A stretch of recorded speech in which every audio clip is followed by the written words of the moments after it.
Arafat, Vanafat ve Kızılay. Şimdi biz burada 3 ekip olarak bu mezarlığı şimdi sağlı solu olarak 5'er metre aralıklarla yeni bir kazılmış yer varsa, şüphelendiğimiz bir yer varsa hemen o bölgeye yoğunlaşıyoruz. O bölgede bir çalışma yapacağız. İnşallah o bölgede istediğimizi bulamayız. Çünkü biz bunun canlı olmasını istiyoruz. Başka yerde bulmak istiyoruz. Anlaştık mı? Anlaştık. Tamam arkadaşlar, şimdi hepimiz içeriye giriyoruz.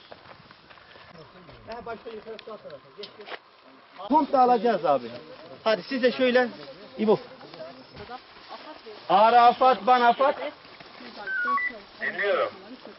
Tüm ekipler sağ taraftan 5'er metre aralıklarla tüm mezarlığı tarayarak en ufak bir yer ayrıntı kaçırmadan diğer tarafa çıkacağız.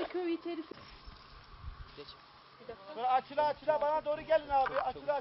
Şöyle hemen çık. Tamam. Yumuşaklık, yeni bir toprak varsa o bölgeye hep beraber yoğunlaşıyoruz.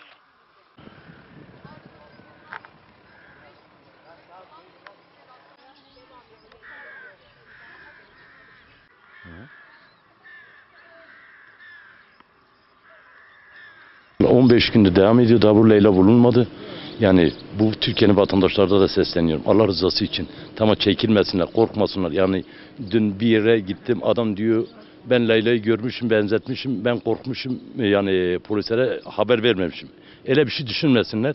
Yani Türkiye'nin neresinde görürse görsünler. Yani bize şey yapsınlar. Yani polis onlara bir şey yapmaz. Devlet onlara yardım eder daha. Yani şey yapmazlar. Korkmasınlar. Yani Leyla'yı bulduğu anda bize haber versinler. 155 arasını, 156 arasını bize haber versinler. Yani kesinlikle öyle çekilme falan olmasın. Şüphelendim hangi yönde? %1 milyon, ben bunu defalarca söyledim.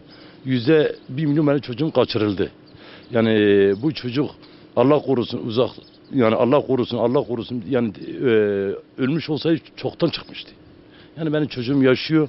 Ben ona inanıyorum. Birilerinin elindedir. O vatandaşa da sesleniyorum. Yani Allah rızası için. Yani eğer biraz merhamet, biraz vicdan varsa götü bir yere bırak, çocuğumuzu alalım. Yani şikayetçi de olmayacağım. Başta da söylemişim, olmayacağım yani. Yani götürsün bir yere bıraksın. Bu çocuk zaten de yemek de yemiyor. Eğer benim sesim o adama gidiyorsa ona süt verin. Ona iyi bakın. Allah sizin kalbinize bir merhamet koyana kadar.